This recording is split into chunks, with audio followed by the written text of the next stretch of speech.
साथियों, आज हम लोग पढ़ने वाले हैं सप्तम वर्ग का अभ्यास प्रश्न चैप्टर नंबर 8 जयति एक बुद्धि। तो आइए इसके पहले प्रश्न को देखते हैं। पहले नंबर में है संस्कृत में उत्तर दें, यानी जो भी प्रश्न संस्कृत में पूछा गया है उसका जवाब हमें संस्कृत में ही देना है। तो क नंबर में है मंडूकस्य नाम किम, यानी मेढक का नाम क्या था। तो इसका जवाब होगा मंडूकस्य नाम एक बुद्धि आसीत, यानी मेढक का नाम एक बुद्धि था।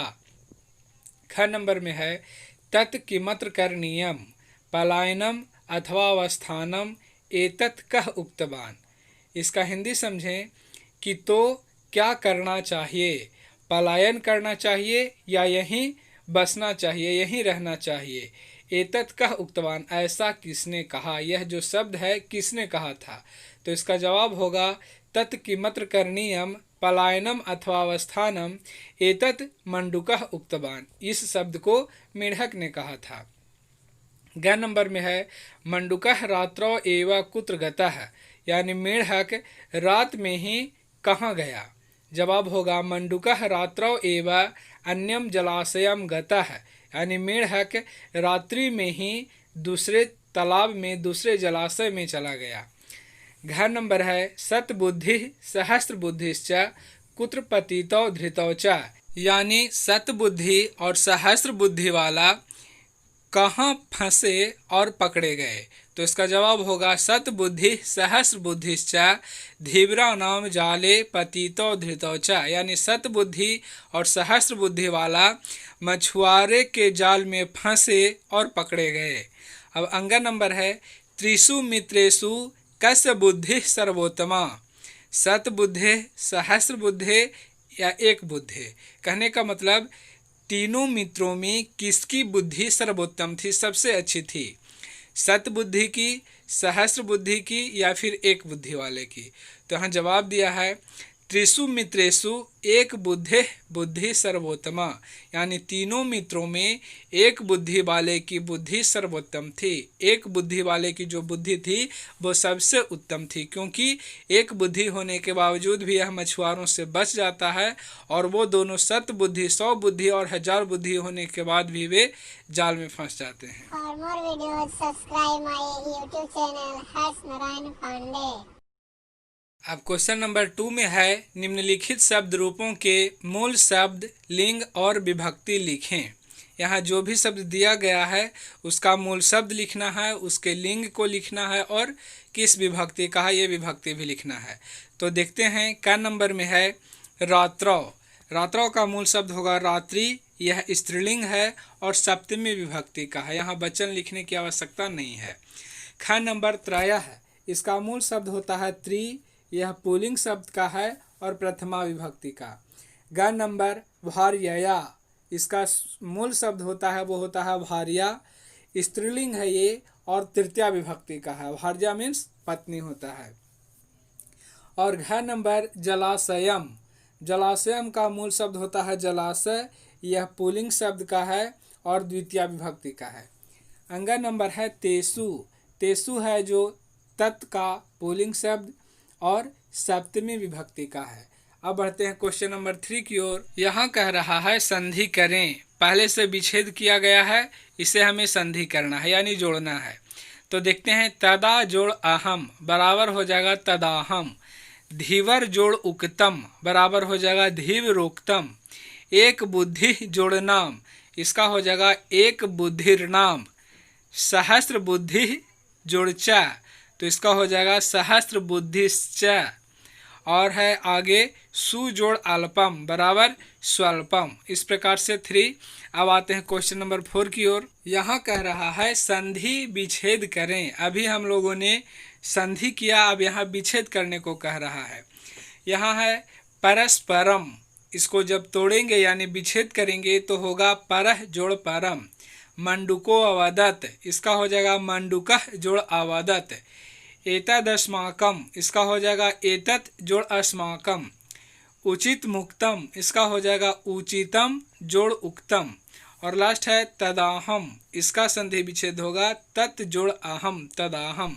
अब यहाँ क्वेश्चन नंबर 5 में कह रहा है निम्नलिखित अव्ययों का वाक्यों में प्रयोग करें। यहाँ कुछ अव्यय दिया गया है और इसका प्रयोग हमें वाक्यों के रूप में करना है, वाक्य में प्रयोग करना है।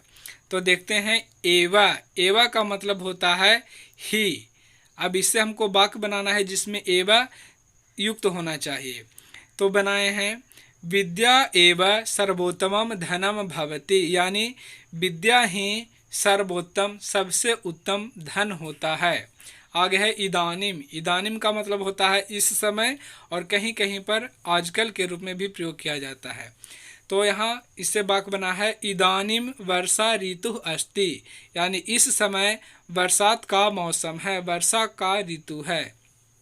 आगे है अद्य, अद्य का मतलब होता है आज, इससे बना है अद्य मम भ्राता कन्याकुमारीम गमिष्यति, मतलब आज मेरे भैया, भ्राता मतलब होता है बड़ा भाई और अनुजा मतलब होता है छोटा भाई, तो आज मेरे भैया या मेरे बड़े भाई कन्याकुमारी जाएंगे।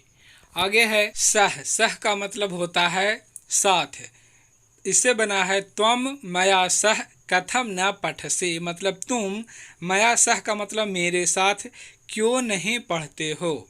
आगे है अपि, अपि का मतलब भी, तो इससे वाक्य बनाया गया है, त्वम अपि मया सह पठसे, मतलब तुम भी मेरे साथ पढ़ते हो। ऊपर वाला में नकारात्मक था और नीचे वाला में सकारात्मक है, दोनों को समझेंगे। अब आगे देखते हैं, क्वेश्चन नंबर 6 में कह रहा है, निम्नलिखित वाक्यों में क्रियाओं को शुद्ध करें।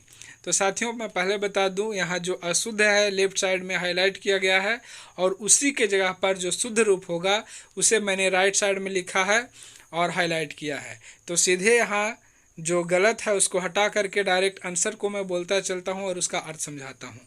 का नंबर है, मंडूकः अन्यम जलाशयम गतवान होगा यहाँ पे, यानी मेढक दूसरे तालाब में चला गया, दूसरे जलाशय चला गया। ख नंबर है, तौ द्वौ मीनौ जाले आपतताम, यानी वे दोनों मछलियाँ जाल में पड़ गए या फंस गए। ग नंबर, मम बुद्धि पलायनम इच्छति, यानी मेरी बुद्धि कह रही है कि पलायन कर जाना चाहिए, मेरा मन है, मेरी इच्छा है पलायन करने का।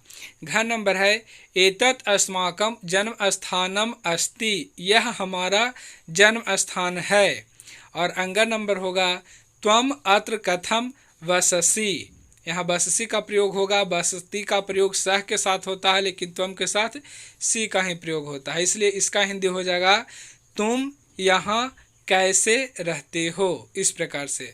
अब बढ़ते हैं क्वेश्चन नंबर 7 की ओर। यहाँ कह रहा है, संस्कृत में अनुवाद करें, जो भी हिंदी में सेंटेंस लिखा गया है उसका हमें संस्कृत में अनुवाद करना है। तो का नंबर में है, किसी तालाब में 2 मछलियाँ रहती थी, इसका अनुवाद होगा, कस्मिन् तडागे द्वौ मीनौ वसतः अस्म।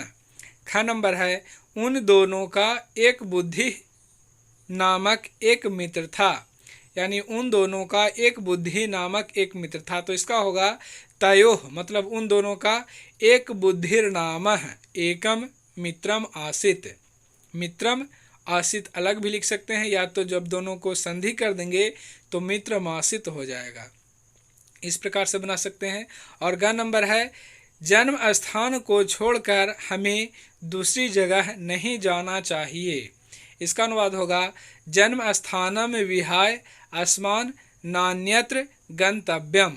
अब घ नंबर में देखते हैं, भय नहीं करना चाहिए, तो इसका अनुवाद एकदम शॉर्ट, न भेतव्यम, मतलब नहीं डरना चाहिए या भय नहीं करना चाहिए। अंग नंबर, मैं आज दूसरे तालाब में जाऊंगा, इसका हो जाएगा, अहम अद्य अन्य जलाशय या अन्य तड़ागे गमिष्यामि। 4 नंबर है, मेढक का नाम एक बुद्धि था, तो इसका हो जाएगा, मंडूकस्य नाम एक बुद्धि आसित।